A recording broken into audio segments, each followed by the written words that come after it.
പിതാവിൻ്റെയും പുത്രൻ്റെയും പരിശുദ്ധാത്മാവിൻ്റെയും നാമത്തിൽ ആമേൻ. എൻ്റെ പ്രിയപ്പെട്ട ഇന്ന് ഏപ്രിൽ 7 ചൊവ്വാഴ്ച. അമ്മേ പരിശുദ്ധ അമ്മേ, അമ്മേ പരിശുദ്ധമേ, ദൈവമാതാവേ, കൃപാസനത്തിലൂടെ ഞങ്ങൾക്കും ഞങ്ങളുടെ ദേശത്തിനും അമ്മ മധ്യസ്ഥം തേടിത്തന്ന എല്ലാ അനുഗ്രഹങ്ങൾക്കും കൃപകൾക്കും ഞങ്ങളിപ്പോൾ ഹൃദയം നിറഞ്ഞ നന്ദി പറയുന്നു.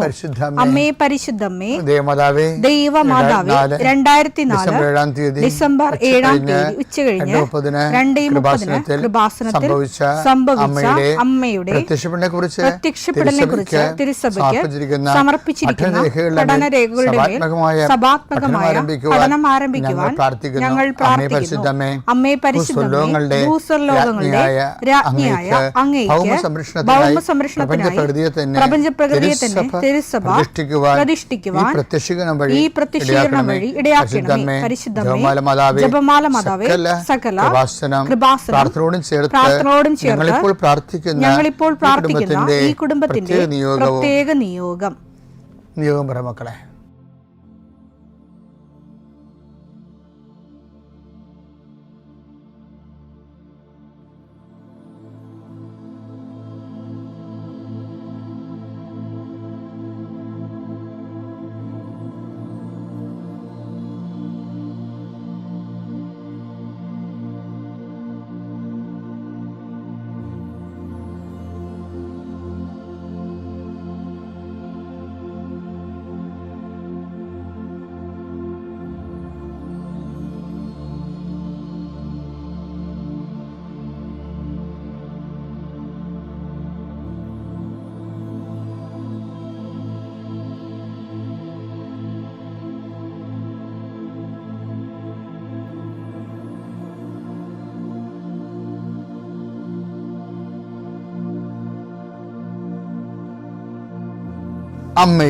അമ്മയുടെ പ്രത്യക്ഷീകരണത്തിന്റെ ഈ അനുഗ്രഹവേളയിൽ ഞങ്ങൾക്ക് സാധിച്ചു തരുവാൻ കനിയണമേ. ആമേൻ. വിശ്വാസ പ്രമാണം. സർവശക്തനായ പിതാവും ആകാശത്തിന്റെയും ഭൂമിയുടെയും സൃഷ്ടാവുമായ ദൈവത്തിൽ ഞാൻ വിശ്വസിക്കുന്നു. അവിടുത്തെ ഏകപുത്രനും ഞങ്ങളുടെ കർത്താവുമായ ഈശോമിശിഹായിലും ഞാൻ വിശ്വസിക്കുന്നു.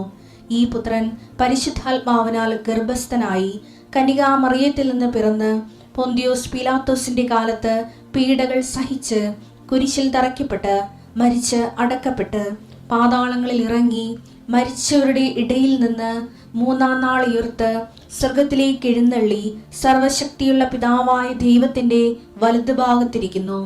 അവിടെ നിന്ന് ജീവിക്കുന്നവരെയും മരിച്ചവരെയും വിധിക്കുവാൻ വരുമെന്നും ഞാൻ വിശ്വസിക്കുന്നു. പരിശുദ്ധാത്മാവിലും ഞാൻ വിശ്വസിക്കുന്നു. വിശുദ്ധ കത്തോലിക്കാ സഭയിലും പുണ്യവാന്മാരുടെ ഐക്യത്തിലും പാപങ്ങളുടെ മോചനത്തിലും ശരീരത്തിന്റെ ഉയർപ്പിലും നിത്യമായ ജീവിതത്തിലും ഞാൻ വിശ്വസിക്കുന്നു. ആമേൻ. സ്വർഗ്ഗസ്ഥനായ ഞങ്ങളുടെ പിതാവേ, അങ്ങയുടെ നാമം പൂജിതമാകണമേ. അങ്ങയുടെ രാജ്യം വരണമേ. അങ്ങയുടെ തിരുമനസ് സ്വർഗത്തിലെ പോലെ ഭൂമിയിലും ആകണമേ. അന്നു വേണ്ടുന്ന ആഹാരം ഇന്ന് ഞങ്ങൾക്ക് തരണമേ. ഞങ്ങളോട് തെറ്റ് ചെയ്യുന്നവരോട് ഞങ്ങൾ ക്ഷമിക്കുന്നത് പോലെ ഞങ്ങളുടെ തെറ്റുകൾ ഞങ്ങളോടും ക്ഷമിക്കണമേ. ഞങ്ങളെ പ്രലോഭനത്തിൽ ഉൾപ്പെടുത്തരുതേ, തിന്മയിൽ ഞങ്ങൾ രക്ഷിക്കണമേ. ആമേൻ. നന്മ നിറഞ്ഞ മറിയമേ, സ്വസ്തി. കർത്താവ് അങ്ങയുടെ കൂടെ സ്ത്രീകളിൽ അങ്ങ് അനുഗ്രഹിക്കപ്പെട്ടവളാകുന്നു. അങ്ങയുടെ ഉദരത്തിൻ ഫലമായി ഈശോ അനുഗ്രഹിക്കപ്പെട്ടവനാകുന്നു. പരിശുദ്ധ മറിയമേ, തമ്പുരാന്റെ അമ്മേ, പാപികളായ ഞങ്ങൾക്ക് വേണ്ടി ഇപ്പോഴും ഞങ്ങളുടെ മരണസമയത്തും തമ്പുരാനോട് അപേക്ഷിക്കണമേ. ആമേൻ. കർത്താവേ, നിന്റെ ഉന്നതമായ നാമത്തിന് സ്വസ്ഥം ചെയ്യുന്നു. കർത്താവേ, അങ്ങയുടെ ജനത്തെ ആശീർവദിക്കാനുള്ള ശക്തി എനിക്ക് തരണമെന്ന് പ്രാർത്ഥിക്കുന്നു. ഈശോയെ, നോൻപ് കാലത്ത് മുഴുവനും അനുഷ്ഠിച്ച നോൻപും കൃപാസന ഉടമ്പടി എടുത്ത ആൾക്കാർ ജീവിച്ച ജീവിത രീതികളും സുവിശേഷത്തിൻ്റെ സാക്ഷീകരണങ്ങളായിട്ട് അവരങ്ങയുടെ തിരുവുദ്ധാനത്തിൽ സാക്ഷ്യം വഹിച്ചതിൻ്റെ ശക്തിയും ഞാനിപ്പോൾ സ്വാംശീകരിച്ചുകൊണ്ട് ജനത്തെ ആശീർവദിക്കാൻ കർത്താവേ, നിരാലംബരായിട്ടുള്ള മക്കളെ ഞങ്ങൾ തിരിച്ച് ഇപ്പോഴ് അങ്ങയുടെ തിരുസന്നിധിയിൽ വേദനയോടെ ഓർക്കുന്നു. സഹായിക്കാൻ ആരുമില്ലാത്തവർ, അവരുടെ വിഷയം പോലും അവർക്ക് മറ്റുള്ളവരോട് സംസാരിച്ച് ഫലിപ്പിക്കാൻ അറിയാൻ പാടാത്തവർ, ഇൻ്റർവ്യൂവിന് ചോദ്യങ്ങൾ ചോദിക്കുമ്പോൾ അതിൻ്റെ ഉത്തരം പറഞ്ഞ് ഫലിപ്പിക്കാൻ ഭാഷ കൊണ്ട് പരിമിതപ്പെടുന്ന ആൾക്കാരുണ്ട്. ഈശോയെ കർത്താവേ, അവരൊക്കെ നീ ഒരു ചോദ്യം പോലും ചോദിക്കാതെ പല മനുഷ്യരെയും നീ റിക്രൂട്ട് ചെയ്യുന്നുണ്ട്. അത് സാക്ഷ്യം കേൾക്കുമ്പോൾ ഞങ്ങൾക്ക് ഭയങ്കര സന്തോഷമുണ്ട്. ആ കാര്യത്തിൽ എല്ലാ തരത്തിലുമുള്ള ആൾക്കാരെ നമ്മുടെ ബലഹീനതയിലാണ് അവൻ ഏറ്റെടുത്തതെന്ന് അങ്ങയെക്കുറിച്ച് പറഞ്ഞിരിക്കുന്നത്. എത്ര മനോഹരമാണ്. ഞങ്ങളുടെ രോഗങ്ങൾ ഏറ്റെടുക്കുന്നവൻ, ഞങ്ങളുടെ ബലഹീനത ഏറ്റെടുക്കുന്നവൻ. പല ആൾക്കാർക്ക് ചിരിക്കാൻ പോലും പ്രയാസമാണ്. ചിലർക്ക് ഡിപ്രഷൻ ലുക്കാണ്. അവരെന്ത് പറഞ്ഞാലും അവർ ചിരിക്കത്തുമില്ല, സന്തോഷിക്കത്തുമില്ല, അവരെ മറ്റുള്ളവർക്ക് ഇഷ്ടവുമല്ല. ഇങ്ങനെ ബലഹീനമായിട്ടുള്ള വ്യക്തികളെ പോലും കർത്താവോട് ജീവിക്കുന്നതിന് മറ്റുള്ളവരെ സന്ധിപ്പിക്കുകയും അങ്ങ് അവർക്ക് പ്രത്യേകമായ കൃപയും അവരോട് മറ്റുള്ളവർക്ക് ഒരു താപവും എല്ലാം കൊടുത്തുകൊണ്ട് അങ്ങ് നിലനിർത്തുന്നുണ്ട്. കർത്താവെ, നിലനിൽപ്പിൻ്റെ വരം എല്ലാവർക്കും കൊടുക്കണം. നീ കണ്ണീരോടെ പ്രാർത്ഥിക്കുന്നു. ഈശോയെ, ഓരോ ദിവസവും രാവിലെ എഴുന്നേൽക്കുമ്പോൾ എന്നാത്തിനാണ് എഴുന്നേറ്റത് എന്ന് ചിന്തിച്ചിട്ട് ഒന്നും ചെയ്യാനില്ലല്ലോ, ആരും നമ്മളെ സഹായിക്കാനില്ലല്ലോ. അവിടെ പോയാൽ ആര് ഞങ്ങളെ സഹായിക്കും? പുനരുത്ഥാനത്തിൻ്റെ ഏറ്റവും വലിയ വിഷയമായിരുന്നത് ആര് കല്ലെടുത്ത് മാറ്റിത്തരുമെന്ന്. ഇതെല്ലാ മനുഷ്യർക്കുമുള്ള ആശങ്കയാണ്. അവരുടെ ജീവിതത്തിൻ്റെ തടസ്സങ്ങൾ ആര് മാറ്റിത്തരും? ആര്? മേരി മാഗ്ഡലിനും മറ്റ് മറിയവും കൂസായുടെ ഭാര്യ മറിയവും എല്ലാവരും കൂടി കർത്താവിന് തിരുക്കല്ലിലേക്ക് വെളുപ്പാൻ കാലത്ത് ഓടുമ്പോൾ അവരുടെ ആശങ്ക ഉൾക്കൊണ്ട ഒന്ന് മാത്രമേ ഉള്ളൂ, ആ കല്ല് ആര് എടുത്ത് മാറ്റിത്തരും? അവർക്കതിനുള്ള കഴിവില്ല. പക്ഷേ പുരുഷന്മാർ, കഴിവുള്ളവരാരും അവരുടെ കൂടെ ഇല്ലതാനും. ഇങ്ങനെ സ്വാധീനം ആരുമില്ല, സ്വാധീനമുള്ളവരും ആരുമില്ല. ആര് ഞങ്ങൾക്ക് വേണ്ടി ആ തടസ്സം മാറ്റിത്തരും എന്നുള്ള വിഷയം പരീക്ഷ എഴുതുന്ന കുഞ്ഞുങ്ങൾക്കുണ്ട്. ഇൻ്റർവ്യൂ അഭിമുഖീകരിക്കുന്ന ഉദ്യോഗാർത്ഥികൾക്കുണ്ട്. വിസ പ്രോസസ്സിങ്ങിലിരിക്കുന്ന എല്ലാ മക്കൾക്കുമുണ്ട് ആ തടസ്സം. എൻ്റെ ഭാഷയുടെ തടസ്സം, ഭാഷ അറിയാൻ പാലാത്തതിൻ്റെയും പ്രകടിപ്പിക്കാൻ പറ്റാത്തതിൻ്റെയും കല്ല് ആര് മാറ്റിത്തരും? എൻ്റെ വേണ്ട വിധം വേണ്ട സമയത്ത് ഞാൻ ഓർക്കണില്ല. പരീക്ഷക്കാരിൽ ചെല്ലുമ്പോൾ ഉള്ള പ്രശ്നം ഇതാണ്. അത് ആ സമയത്ത് ഓർത്തില്ലല്ല കർത്താവേ. ഓർത്തിരുന്നെങ്കിൽ എനിക്കറിയാവുന്ന ക്വസ്റ്റ്യൻ ആയിരുന്നത്, പക്ഷേ ഞാൻ ഓർത്തില്ല കർത്താവേ. അതുകൊണ്ട് തന്നെ ആ പരീക്ഷയിൽ കല്ല് വീണിട്ടുണ്ട്. ആ കല്ല് ആര് മാറ്റിത്തരും? അങ്ങനെ നിൻ്റെ തടസ്സങ്ങൾ മാറ്റിത്തരും എന്ന് ഓർത്ത് നീ വേദനിച്ച് പ്രാർത്ഥിക്കുന്ന ദൈവവേദലെ, നിൻ്റെ കല്ല് കർത്താവ് മാറ്റുന്നതായിട്ടാണ് നമ്മൾ ബൈബിളിൽ കാണുന്നത്. അതെ, അവൻ ഉയർത്തെഴുന്നേറ്റ് നിൻ്റെ കല്ലുകൾ എടുത്ത് മാറ്റാൻ തന്നെയാണ്. അവൻ ഉയർത്തെഴുന്നേൽക്കുമ്പോൾ അതിൻ്റെ ബൈ ചാൻസ് ആയിട്ട് ഉയർത്തെഴുന്നേൽപ്പിൻ്റെ ഫലമായിട്ട് നടക്കുന്നതാണ്. നീ എൻ്റെ ആശങ്കകളുടെ കല്ലുകൾ അപ്പം തന്നെ അപ്രത്യക്ഷമാവുകയാണ് കർത്താവേ.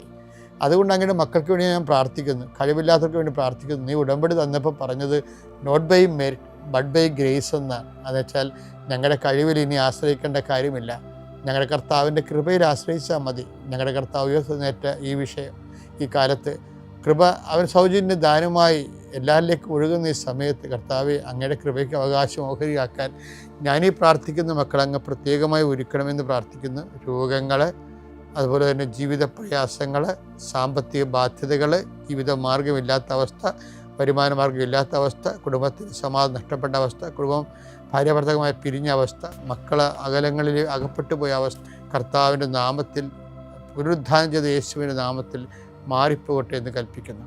എൻ്റെ പ്രിയപ്പെട്ടവരെ, നിങ്ങളെ പുതിയ ഓഡിയൻസാണെന്ന് ഞാൻ പ്രതീക്ഷിക്കുന്നത്. എന്തായാലും ഞാൻ ചില കാര്യങ്ങൾ ആവർത്തിക്കുന്നുണ്ട്. പക്ഷേ ആവർത്തിക്കുമ്പോഴേ ചെറിയ സ്ലൈറ്റ് ചേഞ്ച് ഉണ്ടാകുന്നുണ്ട്. അല്ല, വെറുതെ അതേപടി ഞാൻ ഒന്നും ആവർത്തിക്കത്തില്ല. ഞാൻ എന്തെങ്കിലും പറഞ്ഞെന്നറിയോ? കഴിഞ്ഞ കൊല്ലം പറഞ്ഞതിൻ്റെ ഒരു ബാക്കി എൻ്റെ മനസ്സിൽ ഇപ്പോഴും കിടപ്പുണ്ട്. കർത്താവിൻ്റെ തിരുവുത്ഥാനത്തിനെ കുറിച്ചുള്ള മാതാവിൻ്റെ റെസ്പോൺസ്, അതെൻ്റെ ഒരു വിഷയമാണ് എപ്പോഴും. The silence of Mary.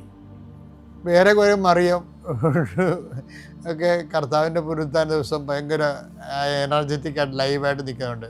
Mary Magdalene, മറ്റേ മറിയം എന്നൊക്കെ പറയുന്ന കൂസായുടെ ഭാര്യ മറിയം, ഇവരൊക്കെ ഈ ഓട്ടവും പിടുത്തവും ബഹളമൊക്കെ കാണിക്കുന്നുണ്ട് പുനരുത്ഥാന ദിവസങ്ങളിൽ. അവരാണ് ചർച്ചയ്ക്ക് വരണത്. ശരിക്കും പുനരുത്ഥാന ദിവസം നമ്മൾ രസമാണ്. അതായത് മാതാവ് നേരെ ഗ്രീൻ റൂമിലേക്ക് മാറും. എന്നിട്ട് ലൈം ലൈറ്റിൽ വന്ന് നിൽക്കുന്നത് വേറെ മറിയമൊക്കെ. അപ്പം ഞാൻ എപ്പോഴും കർത്താവിനോട് ചോദിച്ചിട്ടുള്ളതാണ്, നീ എന്തുകൊണ്ടാണ് അമ്മയെ ബൂസ്റ്റ് ചെയ്യാതിരുന്നത്? നിൻ്റെ നീയും മറഞ്ഞ അമ്മയും മറഞ്ഞ പോലെയാണല്ലോ. അത് ഞാൻ ഈശോയോട് പല പ്രാവശ്യം ഡിസ്കസ് ചെയ്തിട്ടുണ്ട്. ബൈബിളിൽ നീയും മറഞ്ഞു അമ്മയും മറഞ്ഞു ഒരേ സമയം തന്നെ കുരിശിൽ. അപ്പോൾ പരിശുദ്ധാത്മ എനിക്ക് ചില നോട്ടുകൾ തന്നിട്ടുണ്ട്. അപ്പോൾ അത് അങ്ങനെ പറഞ്ഞതല്ല.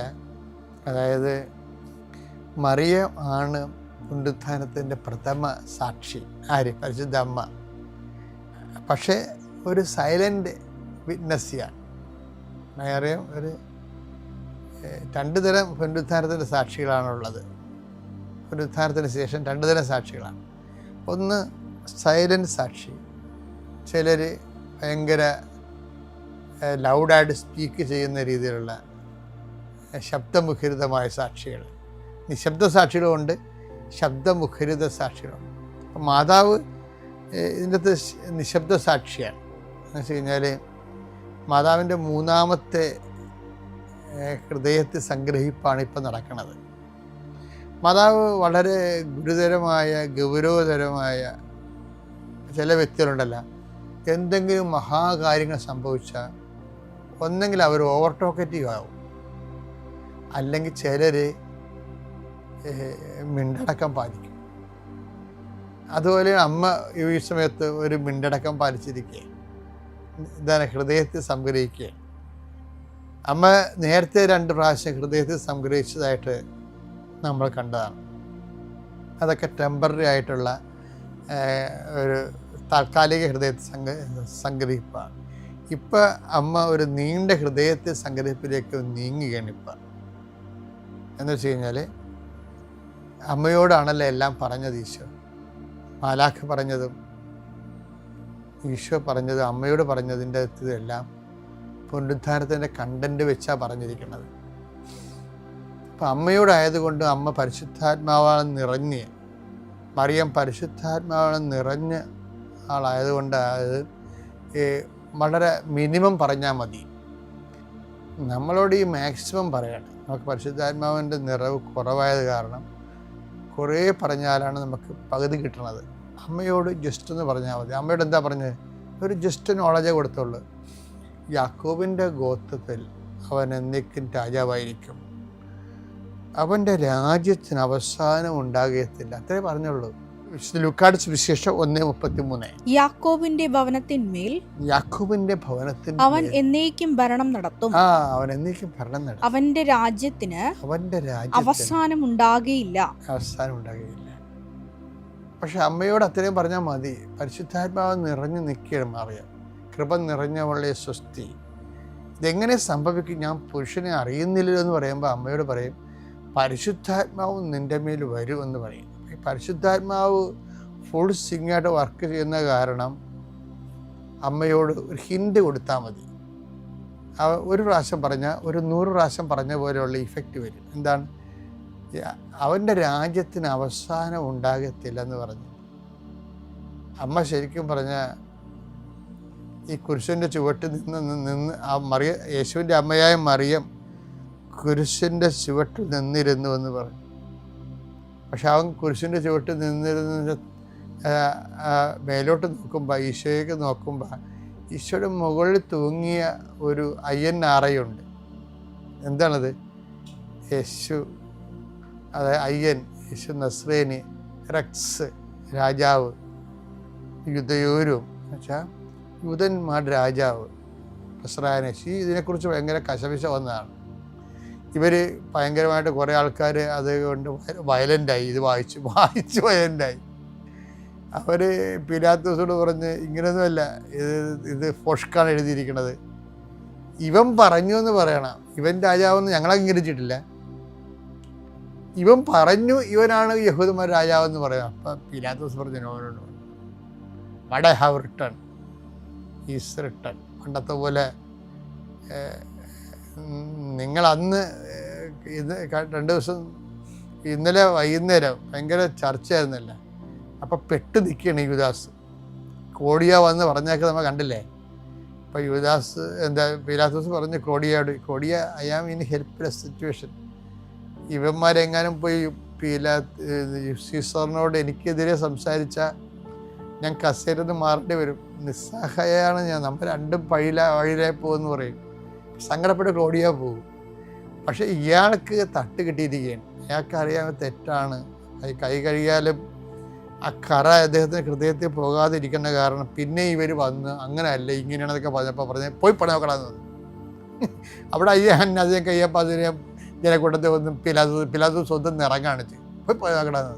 വാട്ട് ഐ ഹാവ് റിട്ടൺ, ഞാൻ എന്താണ് എഴുതിയിരിക്കുന്നത്, it is written for ever എന്ന് പറഞ്ഞു.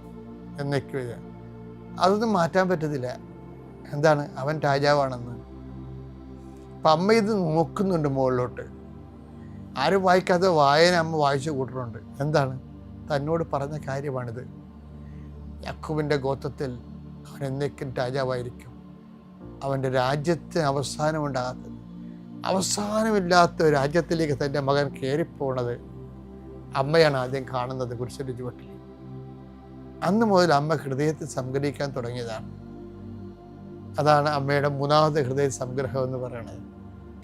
അമ്മ എന്നും പുനരുത്ഥാനത്തിൻ്റെ പ്രഥമ സാക്ഷിയായി ശിഷ്യന്മാരെ പിന്നെ പുനരുത്ഥാനത്തിന് സാക്ഷികളാക്കാൻ പരിശീലിപ്പിക്കുകയായിരുന്നു അമ്മ ചെയ്തത് മുഴുവൻ. ഇതിൻ്റെ ഇടയ്ക്ക് വേറെ ചില പ്രശ്നങ്ങളുണ്ടായിരുന്നു. ഇടയ്ക്ക് ഒരു 12 വയസ്സായി കഴിഞ്ഞപ്പോൾ വീണ്ടും ഈ വിഷയത്തിൻ്റെ മേലെ, പുനരുത്ഥാന വിഷയത്തിൽ അമ്മയ്ക്ക് വല്ലാത്ത ഒരു പുനരുത്ഥാനം എപ്പോഴും ചിലർക്ക് ദഹിക്കാൻ പാടുവരും. അപ്പം അമ്മയ്ക്ക് ഇവന് 12 വയസ്സായപ്പോഴും അമ്മയുടെ മനസ്സിൽ പുനരുത്ഥാന വിഷയം വന്നു. അതിനെക്കുറിച്ചൊക്കെ നാളെ കാണാം. അപ്പം തൽക്കാലം നിങ്ങൾ ഉയർപ്പിൻ്റെ ദിവസം അമ്മയുടെ ആധ്യാത്മികമായി ഉയർത്തുന്നതിനെ കുറിച്ച് കൂടി നിങ്ങളെ ധ്യാനിക്കണം എന്ന് പറയണ കാര്യം വെച്ചാൽ ഉത്ഥാനത്തിൻ്റെ പ്രഥമ സാക്ഷി അമ്മയാണ്. അമ്മയെപ്പോലെ എന്നെയും നിങ്ങളെയും കർത്താവ് പുനരുത്ഥാനത്തിൻ്റെ സാക്ഷിയാക്കണമേ എന്ന് പ്രാർത്ഥിച്ചുകൊണ്ട് പിതാവിൻ്റെയും പുത്രൻ്റെയും പരിശുദ്ധാത്മാവിൻ്റെ നാമത്തിൽ.